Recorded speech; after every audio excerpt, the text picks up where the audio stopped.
It's over. Please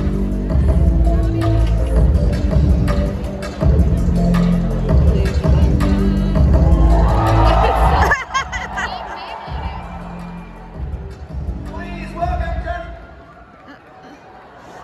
Jonathan FanX. What's up with that? Wrong sizzle reel. So we'll just do this right here, guys. I'm gonna call his name out. You guys will yell for him. Ready? On the count of 3, everybody, please welcome Jason Issacs.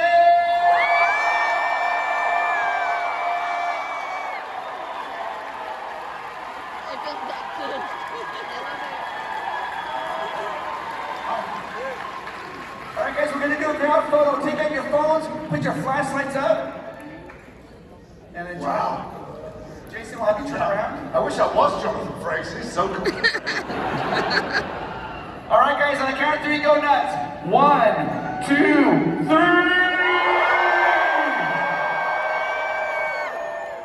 Wow. Okay, so I'm just all alone. Okay. Hello, everybody. So apparently there was a Baldur's Gate thing yesterday, and there's a Harry Potter thing tomorrow, and I can't talk about White Lotus, so really, I'm just going to stand here quietly for 45 minutes. Let's all have a moment of meditation. I wish the lights were on, but I see fantastic costumes here. Okay, I've got a theory. See you with the camera there? Take a photograph. Take a photograph. Literally nothing else will be worth taking. Just my man in a crumpled shirt with a cold cup of tea. You can put your phone down now. You've got that picture. There'll be no handsprings. I will not be dropping my pants or anything like that. So just put your cameras down now. You all got your pictures, right? You got them? Put them down so I can see your lovely faces and eyes. I was here 5 years ago. Anybody here? Was anybody here listening to me 5 years ago? I can tell the same bullshit stories. You can just leave now if you like. It's, I understand that most of you are here probably because I'm in the film about that specky little kid with a scar who deserved to die.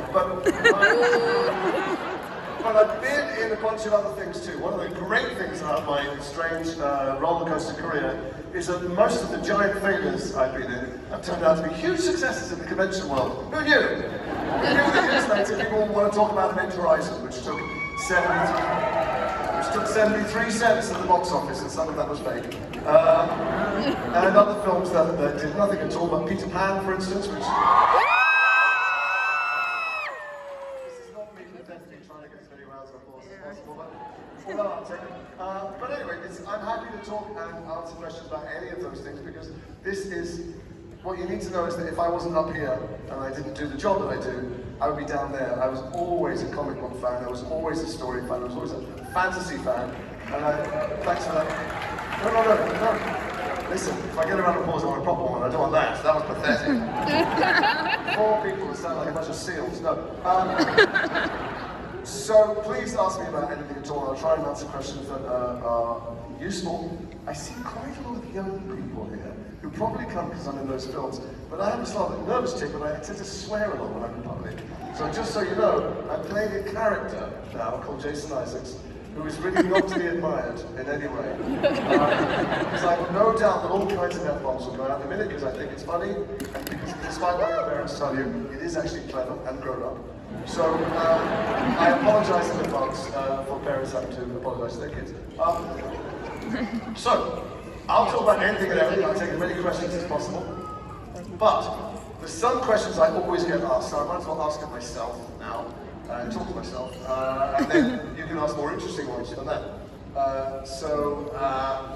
One thing I get asked is, do I like playing bad guys? That's maybe the most common question I get asked because I was Peter Pan, because I was Dick Dastardly in Scoob, because I was, a bad guy in guys. Colonel Tarrington and the Patriots, for instance, stuff like that. These are diminishing returns. If I keep going through the bad guys until films that nobody saw, I was the bad guy in Soldier. Yeah. Don't pretend you haven't seen it. That's alright. The Grand Inquisitor, here we go. I've been in about, I think, someone look it up on IMDb, something like 270 things. I've played about 40 bad guys, proportionally. If you're an actor and you're lucky, first of all, you get to play lots of soldiers and policemen and stuff, and drug dealers, and priests for some reason. And then, but if you're lucky. The best part in most films is the bad guy, and I've been lucky and I played a few. I played lots of heroes too. Really, if you spend the whole day and everybody's nice to you and opens the door and polite, and one person comes up and pokes you in the eye with a toothpick, it's that person you're thinking of when you go to sleep. So that's why I think those characters last. But mostly, I think they linger in your head and they upset us and they bother us because we've all met people like that. We've all had people like that in our lives. We've all been bullied. Some of us have occasionally been a bully and they've been ashamed of it. We recognize that as a human trait. So when you ask me, do I like playing bad guys? The truth is, I'm an actor, and in the 40 years I've been doing it, there have been maybe 20 times I get showered with praise, or I get nominations, or even occasionally get very skilled on board. It's not a big one, but that's okay. And it's always been when on a job when I knew, when I opened the envelope and I read the script, this is really well written. This is a really recognizable human being, and so people are going to hate him. So in Harry Potter, for instance, you know, it's a magical world. It's full of fantasy and wizards and witches and brooms. But what is it? He's a guy that doesn't believe that different races should mix blood. That's a Nazi. That's a racist. That's someone I've heard tell that there has occasionally been one or two in this country, in my country certainly. And he's a guy that thinks the world was better when people like him ruled, and he can't allow other different types of people to be in the world, to have any power. He's trying to make Hogwarts great again. And that's the thing. I'm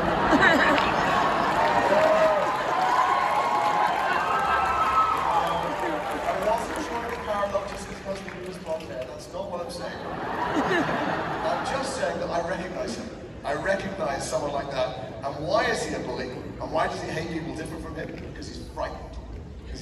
Because actually he's insecure and he thinks that he can't cope. He thinks that his day is gone and he wants to turn the clock back. And that's something we see, and that's why you recognize him. That's why he's so annoying. And he's such a cowardly bully that he will sacrifice his wife and his child for him. When it comes to a choice, he cares more about his own reputation and image than he does about making his son feel good. And I felt when I took that job, when I read it, was clearly these were brilliant books, brilliant script. My job was to make the audience understand why Draco is such a little shit. Sorry. It started. Oh no. And why is he so horrible at school to Harry?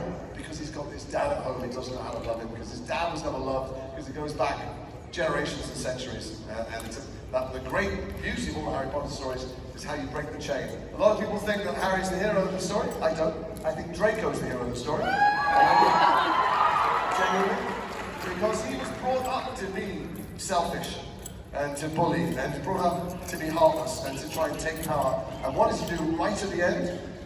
He doesn't identify Harry's body. He throws in the wand. Now that's against his nature to do that. Harry, you always know Harry's going to do the right thing. He's an irritating little do-gooder, let's be honest. But Draco does the right thing and you don't expect him to. That's why he's the hero. So that's, when people ask me about playing bad guys, I don't play bad guys. The guy in The Patriot, who, okay, maybe I want to invite him over for Thanksgiving, I grant you, but he's trying to win the war. And he's trying to win the war because he's the second son of a very rich aristocratic family in England, which means he gets nothing. When his father dies, he gets nothing, the older son gets it all. And in my research, I found out that the army was full of these posh, rich English boys who were second and third children, or whose parents had lost all gambling. And they came, and this was their only hope to maintain their status. And the only way you can do very well in a war like that, at that scale, is when you see your enemy as not human. I've met a number of, been honored to meet a number of service people in the room today, and I thank you for your service. I've met many soldiers in my life. And I was in a film called Black Hawk Down a while ago, and I wanted to train in the Rangers and Fort Benning and meet a lot of the men who survived and the families of the people who didn't. And what some of them told me is that when it started, just to survive, they had to do what they had to do. They had to shoot anything that came anywhere near them and deal with the trauma and the nightmares later. And what happens in war, as the people who are in the room who've been there will tell you, is that you need not to see this other person as someone with family or something. That's not what happens in the moment. So this guy, Tabbington, has taken that on board. The enemy are just people that need to go. And he doesn't see them as human. That's something we see around us. It's something, you have an election coming up, we have one recently, they're all over Europe.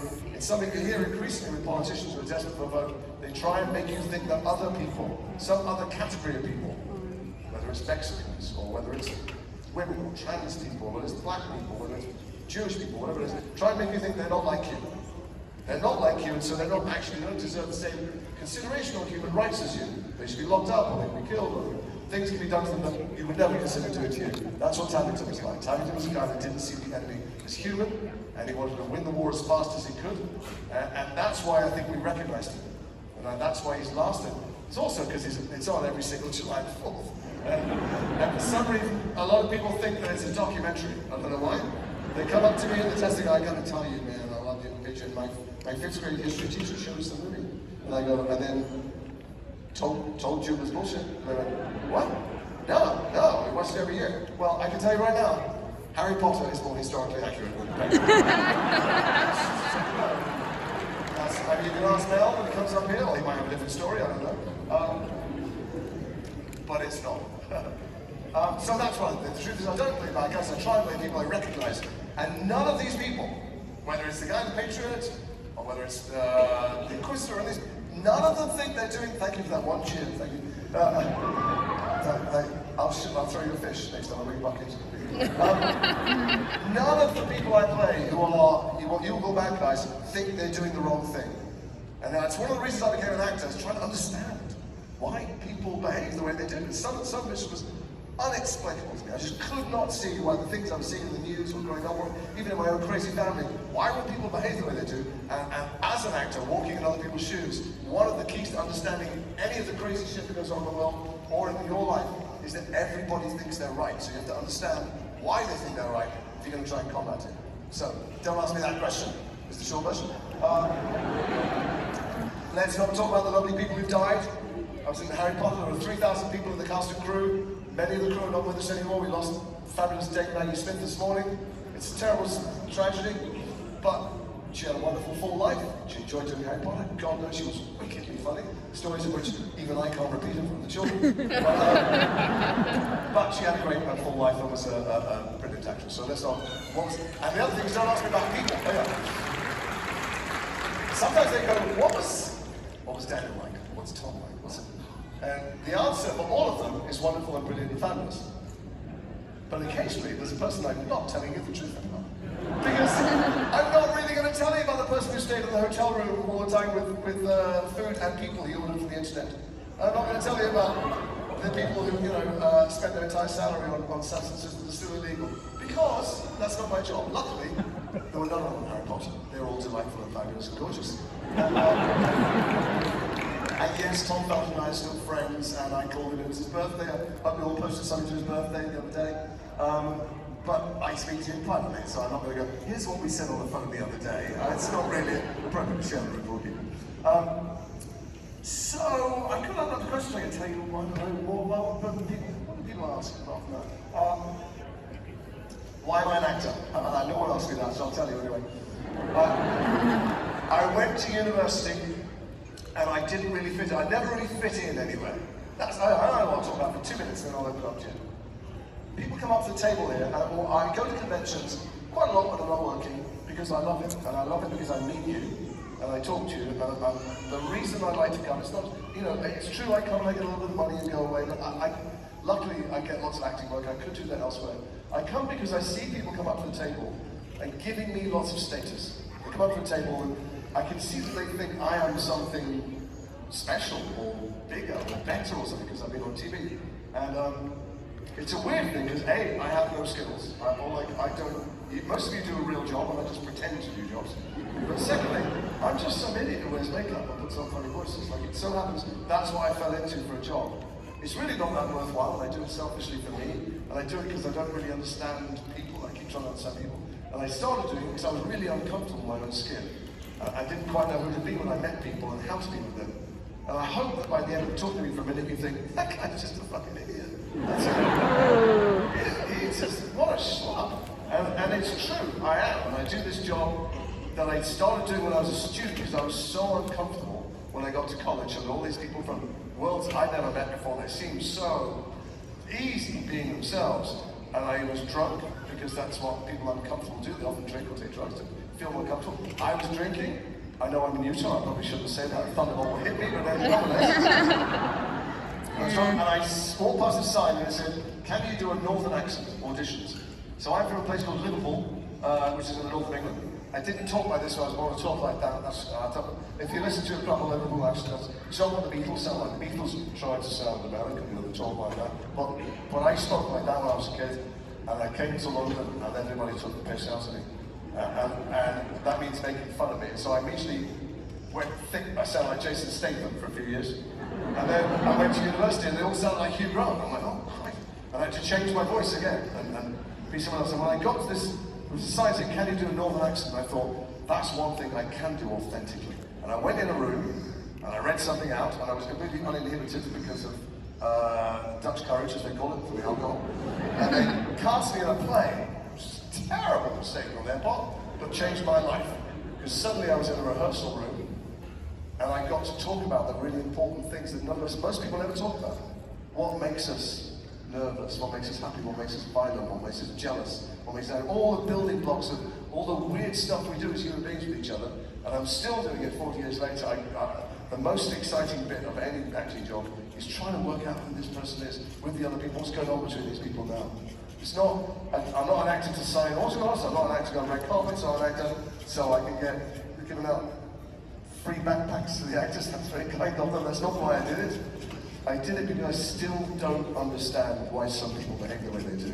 And I'd like to understand how other people are in their own skin. So there we go, that's my therapy session over with.